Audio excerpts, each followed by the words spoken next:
and welcome to Inside Health on your favorite ComfortTV.channel. This is your go-to spot for real practical conversations around health. On this talk show, we demystify the most complex health topics, help you understand how you can live your best life and be on your way to living healthier. My name is Faith Kevin, and today we're diving deep into the world of health and wellness with a very special guest, of course, as we always do. Yes, please join me in welcoming Mr. Optimist Igbidi. You're welcome. Thank you very much. Yes, Mr. Optimist is a health practitioner, not just any kind of health practitioner. He's a dedicated one and really passionate at what he does. He's also a nurse educator, and he likes to empower people to take charge of their health, like he's going to be doing on the talk show today. So today, I would advise that you stay throughout this video. Please don't think about turning off, and give the video a like, subscribe to our channel, hit the notification bell so that you don't miss out on future updates of Inside Health. Let's get Inside Health. On today's topic, we'll be discussing how you can assess heart impairment. That's what we'll be talking about today. And yes, we have our expert here in the house to give us expert advice and, just insightful tips on what we can do when we want to assess our heart and its function. Okay, so the first thing first we're going to ask is, what does it even mean to be heart impaired? Yes, that's the first question. What does it even mean to be heart impaired? Okay, thank you very much.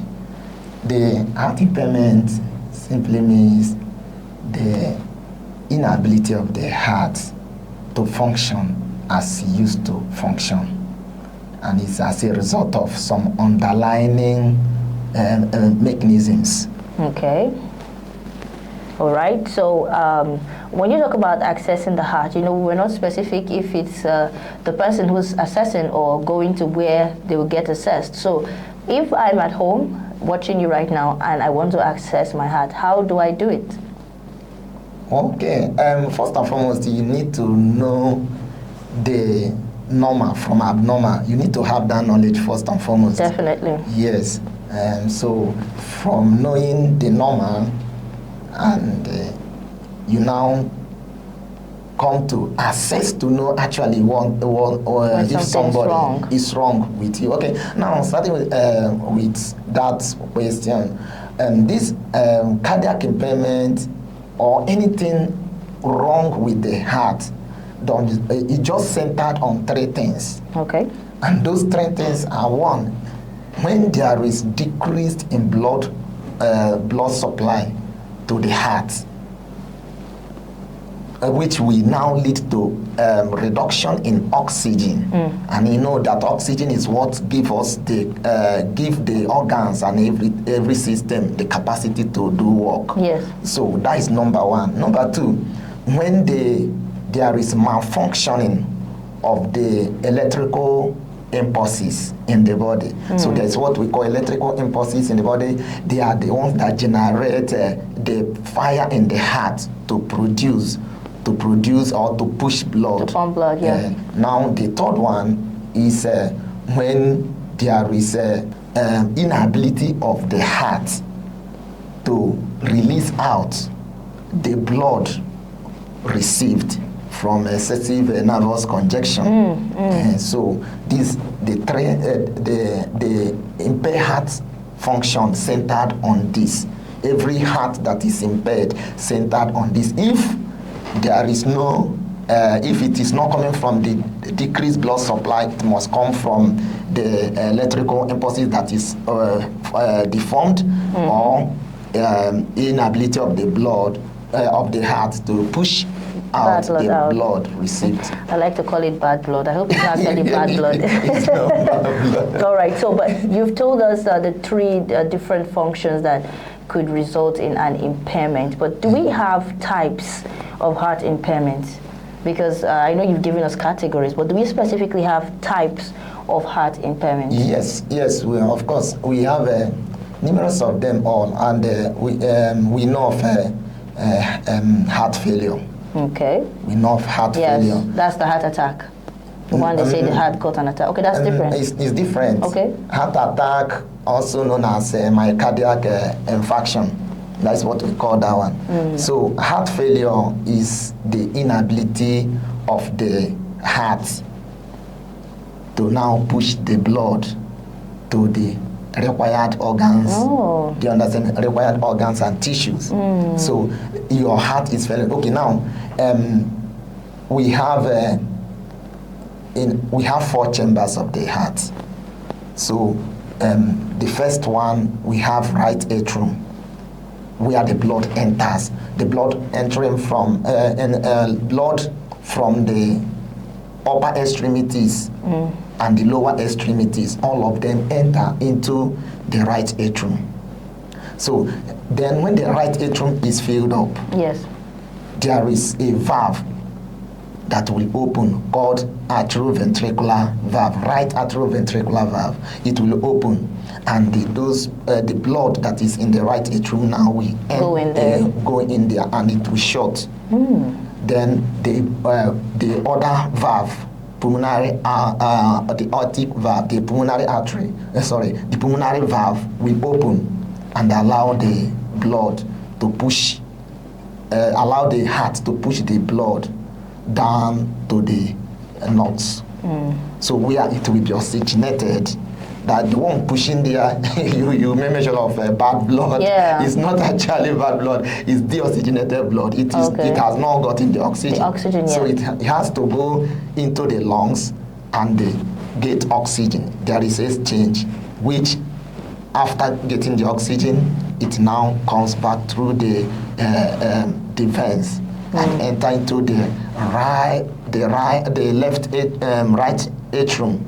From the right atrium to the right ventricle, from the right ventricle, it will now be pushed into the arc of the aorta, that for systemic circulation. So if the heart is not able to do all of this, we say the heart has failed. The heart has failed. Okay. And we have a right heart failure, as well as that's the failure from the right part of the heart. Yes. Well, for us, we say the heart eventually failed. Yes. It doesn't matter what part failed, you know. Okay, yeah. but what about the heart attack in itself now? Because that's the most common one we hear. The person had a heart attack. He had a heart attack. Like what? Yeah, the heart attack, which we call a myocardial infarction. So this is when there is no oxygen. No oxygen in the blood. Do you understand? Yes. Especially in the myocardium. We have three layers of the heart. This is the epicardium, endocardium, and we have the myocardium. Myocardium is the muscle part. So, and that is where we have people have issue with.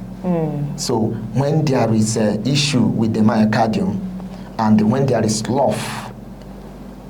blockage of arteries, it will also affect the myocardium, that will now cause a heart attack. So why is it called an attack? Why is it given the name attack? Because it is an attack because it is called an attack because when it is when the blood vessels is blocked, it will be as if somebody will be receiving pain in the part of the heart. So it will bring about what we call angina pectoris, that is chest pain. Okay. The chest pain. That's why when you see a picture or movie of someone having an attack, they tend to hold the chest. Exactly. That's the pain. To conserve energy. All right. So, but is it possible for someone to assess their hearts from home? I'm just saying, for those who are listening or watching right now and said, now I've heard everything you said, but I want to check my heart from the home. Is it possible to check your heart from the home? Okay, of course. From the signs and symptoms, like I said earlier, that someone has to know the signs and symptoms that impaired heart presents. So now, when there is hypoxia is lack of oxygen in the blood. If it is in the myocardium, that is when you have one will feel that chest pain. If it is lack of oxygen in the myocardium. Now there is dyspnea. Dyspnea is dyspnea is labored breathing. Okay. That is, somebody is breathing with force. Like if you don't put an effort, the breathing won't happen. Yes, we not. You can't get enough breath. So okay. the person is battling with this. Yes. So then another sign or symptom is palpitation. Okay. Breathing with force, as in breathing with rapid like aspiration. Yeah, but this one is different. The one of heart impairments is different from the one of exercise. You know, when someone engages himself or herself in that's exercise, what I was trying to will actually connect it with that. start having palpitation. Okay. But that one is different. But when there is no much activity, yeah, but yes, you're having that. yeah, okay. So you can check yourself of that one. Then cough is another thing. Remember, there are other things that can bring about cough. But when we are talking about cough in cardiac impairment, the cough of cardiac impairment is fruity. That is the purulent. It used to be enough. The person will cough out enough sputum. Are you getting it? Yeah. Now, if there is a heart failure or congestive heart failure, when we talk about congestive heart failure, we're talking about two heart failing at the same time. So when it's heart failure or congestive heart failure, that sputum, that fruity sputum will be mixed with blood. Okay. That is a sign that someone is having congenital heart failure. Heart failure. So I don't think that sputum should be called fruity. There's nothing fruity. There's nothing fruity about it. It's fruity in the sense that it comes with liquid. Yes, enough. Okay. And there are other conditions that can actually bring about fruity cough. Okay, that's not related to the heart. Like when there is enlargement of the right ventricle, which we call pulmonary, it also brings about that, or pulmonary. Yeah, I was going to ask, this enlargement of the heart, people keep saying enlargement of the heart, is also something that can lead to, is it also a heart impairment?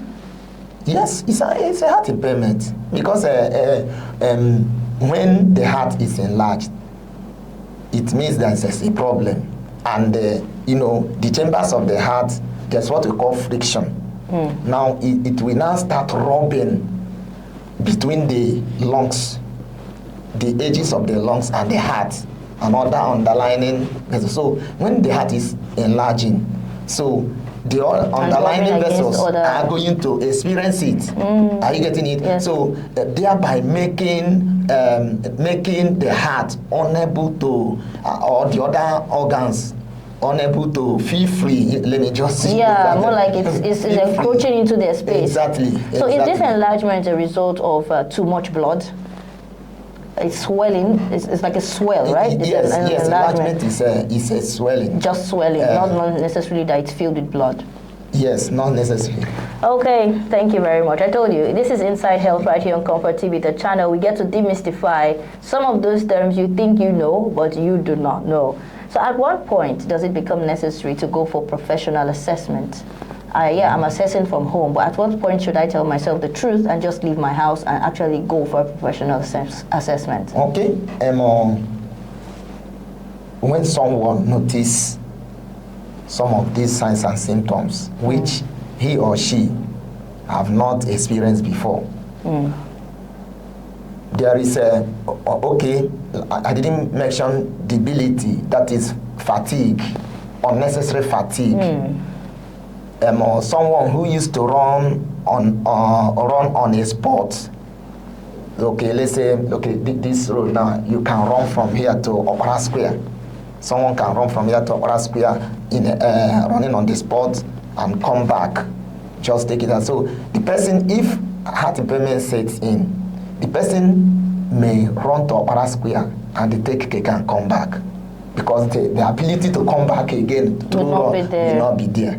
Sometimes sometimes the person may not even get to operational, may get to and pass out and get very tired and they use leg and come back. So that one, debility. So when someone start noticing all this, the person now can go for checkup.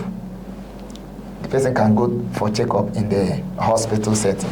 Okay, and since there are no specific signs, I mean, you've given us some signs, but the truth is some of these signs are still the same signs for other illnesses. So we don't have signs and symptoms that are just specifically for heart impairment. So how can one notice? Okay, like what I stated in the one of cough, when it is mixed with the blood. Okay, that's a very good sign. It's a very good sign. Do you understand? When it mixes with blood. Then when someone finds out that her body is no longer as is, palpitation without exercise, getting up from the bed and seems as if he want to faint. Like somebody just wake up and as he want to get up, he want to faint. That is a sign that the person is having blood pressure. Okay. Are you getting it? Which is still part of the impairment of the heart. So is heart impairment a death sentence? Say one goes to the hospital and the doctor tells them, yes, you have a heart impairment. Is it a death sentence? It's not a death sentence. It can be managed. Okay, so you just go straight to that and tell us, how can we manage? Yes, someone goes and discovers, okay, I have a heart impairment. How does one live with a heart impairment without, Okay, if one goes to the hospital and is diagnosed of having cardiac impairment, so that is before it's been confirmed, both physical examination, which involve history taking, inspection, auscultation, palpation, and percussion. All this one will be done by the doctor, of course, because I don't think a patient can do this. These ones are done in the hospital. Okay. Now, in addition to that, the patient will be subjected to some diagnostic studies to buttress whatever that has been noticed by the history as well as these physical assessments. Okay, more like a record, a history checking. Now, from the history, one it can give us a clue that this person is having heart impairment through the history. If the person knows the history of the father. Okay, we can say, okay, does anybody in your family have something like this? If no is the answer, your father, your mother, your mother is late, or what killed him? So when the person says, he died of stroke, it's a clue. Yeah, okay. It's a clue. Oh, he died of he died of high blood pressure. Are you getting it? So it's still a clue towards giving us a right diagnosis. Are you getting it? So all these things are what we check in order to narrow it down. But I'm talking about the patient in themselves specifically now. This is the diagnosis. The record shows that, yes, this is what is playing out. How can that person manage? Okay, now the doctors we definitely tell the person, see the drug you'll be taking from now. Okay. And it is something that happens to the heart, and the heart carries burden. So every other organ, tissue, system depends on the heart to pump the blood to receive energy. So there are some drugs one has to take to keep himself or herself healthy. Okay. Some level of activities has to also come. Person have some levels of activities to go. Like exercise or you mean activities they have to stop doing? Yeah, there are ones you get to stop doing. In short, there are ones the impairment will even confide on you. That is the reason why when it is pronounced in the hospital, somebody who is having this heart failure, you find out that the person, one posture for 10-30 minutes cannot be possible. And you find out that a cardiac patient in the hospital will need up to 5 pillows to support themselves. Bed table will be there. Hey, nurse, I want to lie like this. In short, I used to tell my students. So is it the heart that is making them feel that way? Yes, because the posture. If you lie, okay, there's one chair we call easy chair. Most of the time, that easy chair used to be much comfortable to them. Okay. To an extent. So to allow the heart free flow. Freedom. So now I used to tell my students that if you want to know a kindness that can endure, just give the person a cardiac patient to nurse, because the man or woman was nurse come oh, I want to lens like this. I want to lie like this. And then in a few minutes. After nurse come, oh, I help me. I want to lie this way. After that, nurse, I want to change my position. Before you know it, I say, are you the only person I have come here to? Can't you see that I'm attending to many people here? Yeah, it's not really easy. So okay. It's not easy. Yeah. So to narrow it down, I'm just going to say, I think basically anyone who has cardiac issues just needs to stick really close to the hospital and to the doctor, because they, from what you're saying, they cannot manage by themselves. Yeah. Okay. So for anyone watching as well, who do you think is the right doctor? Because people say doctor. Some people don't know there are different types of doctors. So who's the best health practitioner, to handle cardiac issues, that can really give one the right kind of care they need for cardiac issues? Okay. We have different specialties. Okay. Let's narrow it down to heart impairment. Yes, the best doctor for the heart is the cardiologist. That is the doctor that oversees everybody suffering from heart impairment. Yes, it's the cardiologist. So don't just run to any doctor because they answer the name doctor. For your heart issues, you need to stick to the cardiologist. Exactly, but before you can get to the cardiology, you must undergo general assessment. Okay, by other doctors. Yes, before now they narrow it down. So can we meet the cardiologist and then he refers you to those ones for possible tests? If it has been diagnosed before. Okay, or somebody can say, okay, this thing, you don't need to start going, it's a heart issue, just go straight to the cardiologist. All right, everyone, it's been Inside Health right here on ComfortTV.channel, and we're talking about assessing heart impairment, and our wonderful guest right here, Mr. Optimistic BD, has done justice to this topic, trust me. But this is not a professional health consultation. You definitely still need to go see your doctor to get a spot on, diagnosis of whatever issues you might be having with your heart. Thank you very much, Mr. Optimistic BD, for joining us. Thank you very much for giving me the opportunity. Yes, it was really a very insightful time with you. Well, until next time when we catch you on Inside Health, I'm your girl right here, Faith Gavin, and this is ComfortTV.channel. Please give this video a like, subscribe to our channel, hit the notification bell so that we catch you next time. Until then, stay healthy.